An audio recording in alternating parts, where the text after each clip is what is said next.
Hello guys, good morning, good afternoon, and good evening po everyone. Ayan guys, ang gagawin ko po ngayon ay magsishake po ako ng watermelon. Ayan po ang watermelon. Matamis siya, sobrang tamis. Kaya kailangan ko pong mag-shake dito sa blender kasi masisira na rin ito pag matagal. Kaya ayan. Ayan po ang ating watermelon. Ayan guys.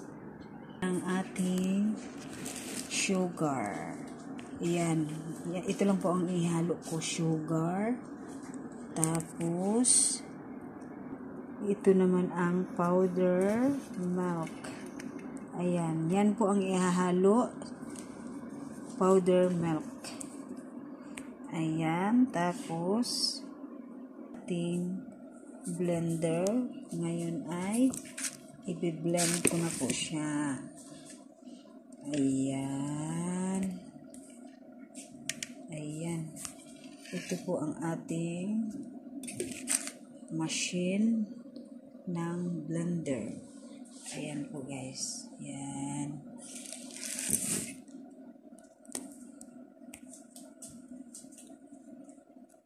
Add po tayo ng water. Ayan po ang water niya. Mineral water. Ayan guys. Nakalagay na po siya. Ready na po siya. Ngayon ay mag-a-add po tayo ng water.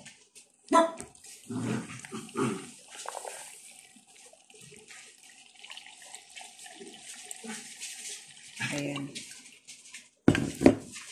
Yan. Tama lang po para dagdagan pa natin ng watermelon. Ayan na guys. Nakatakip na po siya. So ngayon, ready na po natin paandarin ang ating blender.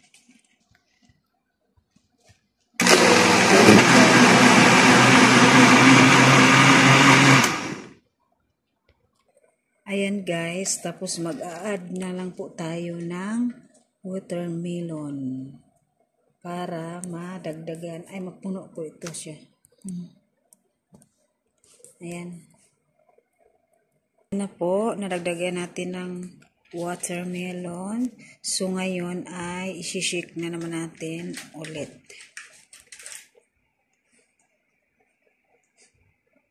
Lagyan ko po siya ng powder, milk powder para malasang-malasa po siya. Ayan.